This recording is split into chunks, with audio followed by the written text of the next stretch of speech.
Bonjour tout le monde. Notre vidéo aujourd'hui est conçue pour savoir l'étude statistique des végétaux, donc comment étudier statistiquement les végétaux dans un milieu forestier par exemple. Et on commence par les différentes conditions de l'étude statistique des végétaux. Donc, premièrement, on doit choisir la station à étudier. Donc, ici, sur cette figure, il y a plusieurs stations. Il y a une forêt, la prairie et l'étang.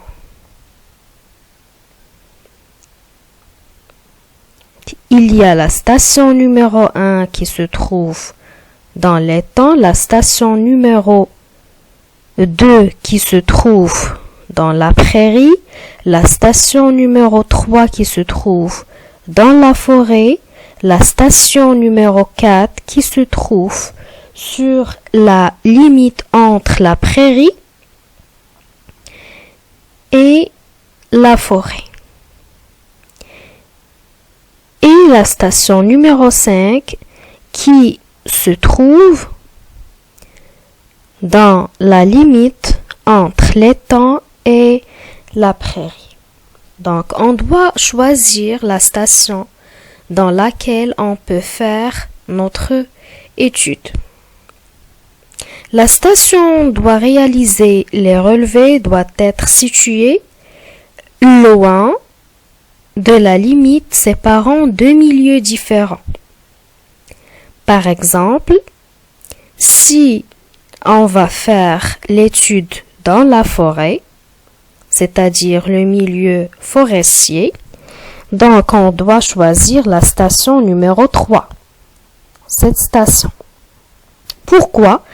Car elle se trouve dans le milieu de la forêt. Elle ne se trouve pas entre la forêt et la prairie.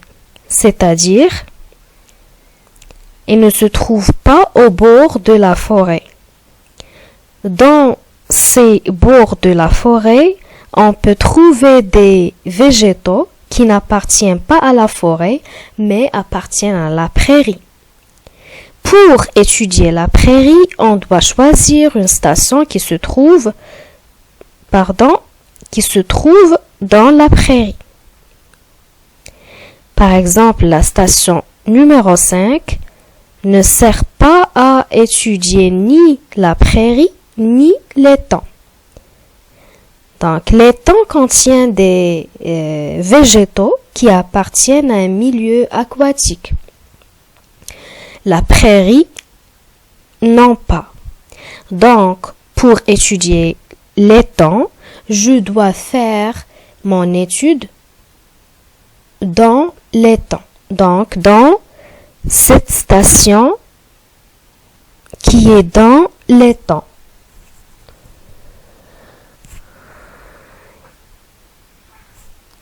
Car cette station est homogène. Par contre, la station numéro 5 n'est pas homogène.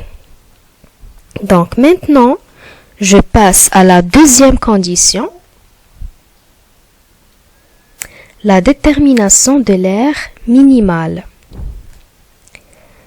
Donc, pour déterminer l'aire minimale de l'étude, المساحة الدنيا للجرد بالعربية, je dois avoir le piquet et des ficelles. Donc, le piquet et des ficelles collées sur ce piquet. Donc, piquet à partir duquel sont tendues des ficelles portant des nœuds distants de 1 mètre. Donc, entre les nœuds, je dois trouver 1 mètre.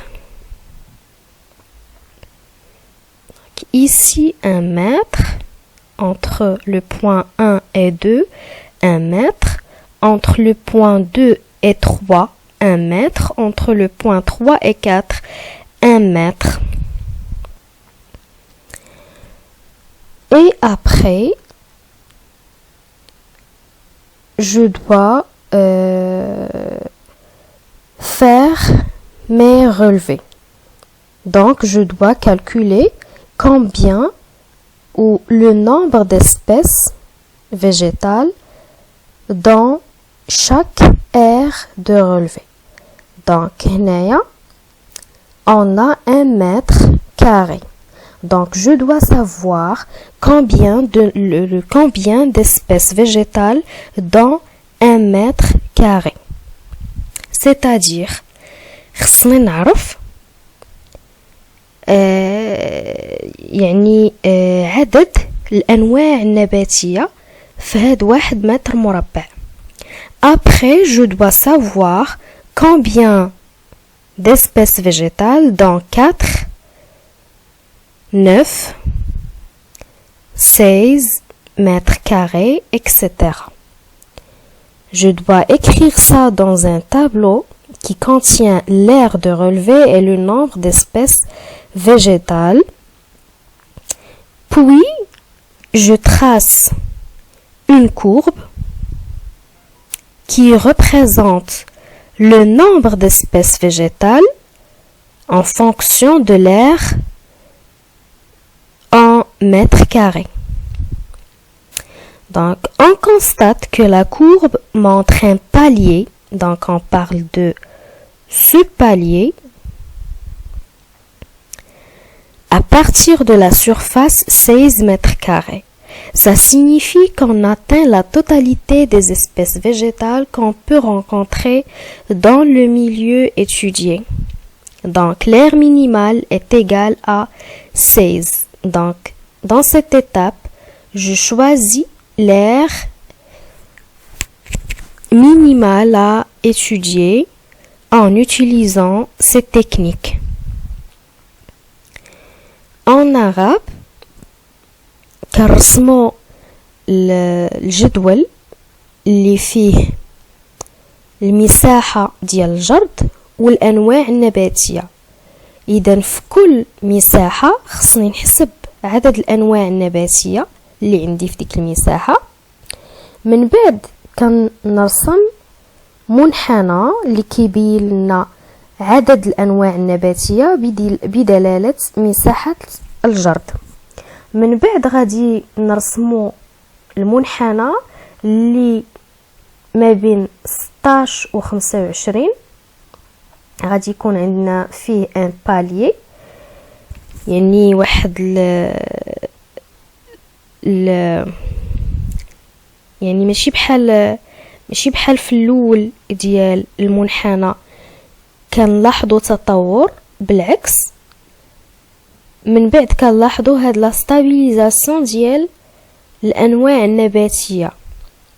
اذا في هاد المرحله خصنا نحددوا المساحه الدنيا للجرد ولا l'aire minimale. Donc l'aire minimale, selon la définition, c'est la plus petite surface. Donc voilà la définition. C'est la plus petite surface où sont représentées toutes les espèces végétales du milieu à étudier. Donc sur le tableau, on a la plus petite surface sur laquelle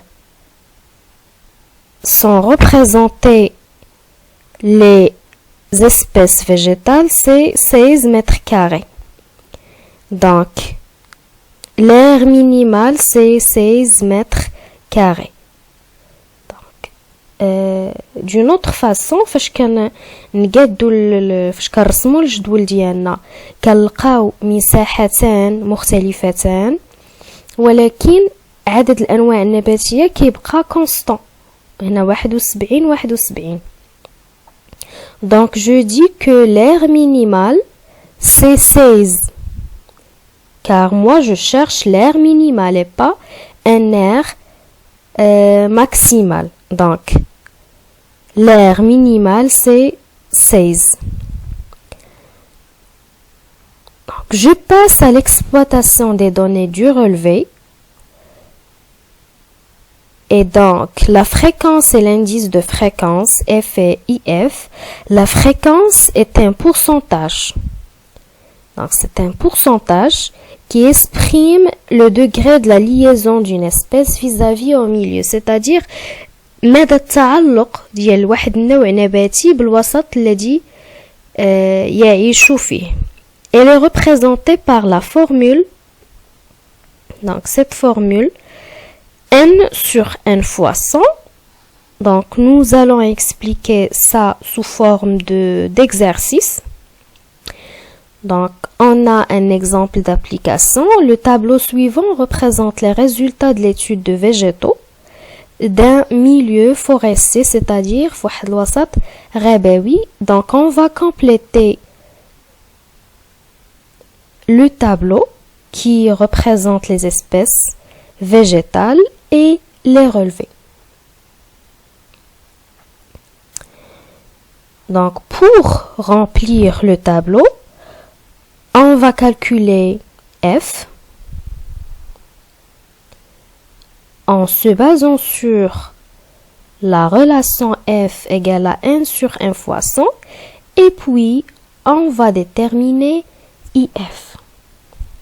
Donc, comment on peut calculer F? Par exemple, pour les fougères aigles, F égale à 3 sur 6 fois 100.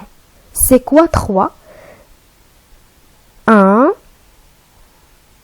2 et 3 plus. C'est-à-dire, les fougères aigles existent dans la station où le relevé R1, R5 et R4. Donc, 3 sur 6 fois 100 égale à 50%. Pour bruyère tétralix, F égale à 1 sur 6 fois 100. Donc, voilà.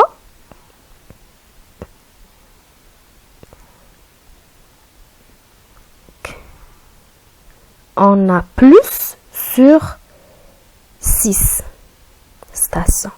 Donc, 1 sur 6 égale à 16,66%.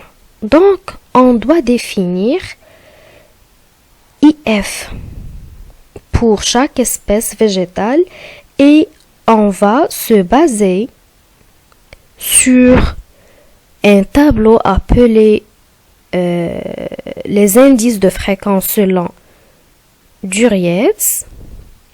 Donc, si F est inférieur à 20, on dit que l'indice de fréquence est 1. Si F est entre 20 et 40, on dit que IF égale à 2. Donc, pour notre exercice, pour les fougères, on a F égale à 50%. Donc, automatiquement, 50% se trouve entre quoi et quoi? Il se trouve entre 40 et 60%. Donc, IF égale à quoi? IF égale à 3. Pour bruyère tétralix, F égale à 16,66%. 16 se trouve inférieur à 20. Donc, IF, c'est 1. Etc. Donc, IF pour toutes les espèces est écrite sur cette colonne. Pour les bouleaux pubescents, IF égale à 4. Les châtaigniers, IF égale à 4. Les chênes, elle est égale à 3. Etc. Donc, pour identifier IF, on doit calculer tout d'abord F. On passe maintenant à l'autre question et on doit identifier les espèces caractéristiques et les espèces accompagnatrices. Donc, en général, les espèces caractéristiques sont celles qui ont IF égale à 4 ou à 5. C'est très intéressant. Les espèces caractéristiques pour un milieu sont les espèces qui ont IF égale à 4 ou à 5. Pour nous, ce sont bouleau blanc, bouleau pubescent et les châtaigniers. Pour les espèces accompagnatrices, ils ont toujours IF égale à 3. Et on dit que les fougères aigles, les chênes, saules, l'aulne et joncs sont des espèces accompagnatrices, c'est-à-dire morafiqa.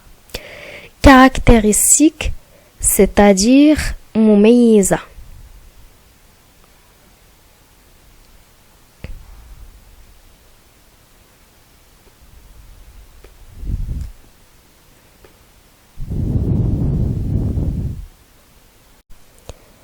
Donc, on passe maintenant à la troisième question. Et pour tracer l'histogramme et puis la courbe de fréquence, on doit tout d'abord tracer ce tableau qui contient l'indice de fréquence et le nombre d'espèces.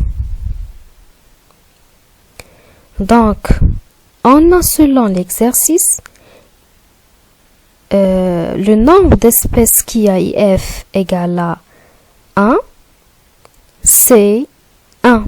Le nombre d'espèces qui a IF égale à 2, c'est 2. Le nombre d'espèces qui a IF égale à 3, c'est 5. Et le nombre d'espèces qui a IF égale à 4, c'est 3. Pour 5, c'est 0 car on n'a pas trouvé d'espèces qui ont IF égale à 5.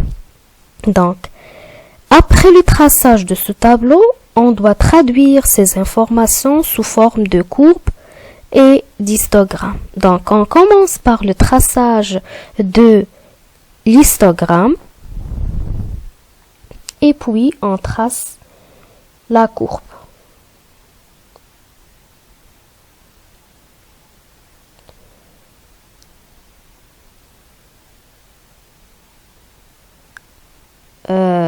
Donc, tout d'abord, on a dit qu'on va tracer l'histogramme composé de plusieurs rectangles.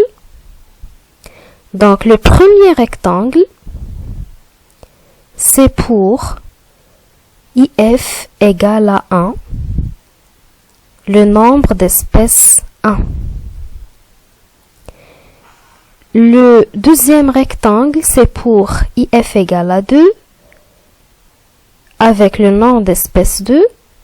Le troisième, c'est pour IF égale à 3, avec le nombre d'espèces 5. Et le quatrième, c'est pour IF égale à 4, et le nombre d'espèces 3, tout ça selon le tableau précédent. Pour 5, on a dit que c'est 0. Le nombre d'espèces, c'est 0. Donc, après le traçage de l'histogramme, on va tracer la courbe. C'est comment? Donc, on doit faire un point. Donc, pour le premier rectangle, on fait un point au milieu. Le deuxième, un point au milieu. Le troisième, etc. Et on n'oublie pas la place de IF égale à 5, c'est-à-dire la place du cinquième rectangle, on trace le point au milieu, ici. Puis, on doit relier les différents points pour avoir la courbe composée, ou on peut dire unimodale, c'est-à-dire elle a un seul pic. Si la courbe de fréquence est unimodale, on dit que le groupement des êtres vivants est homogène. Dans le cas où la courbe est plurimodale, ou on peut dire bimodale, multimodale, alors dans ce cas, on peut dire que le groupement des végétaux est hétérogène. Et pour nous, on constate que la courbe de fréquence est unimodale. C'est-à-dire elle a une seule valeur maximale. Donc, les relevés étudiés appartiennent à un groupement végétal homogène, c'est-à-dire mutagénis.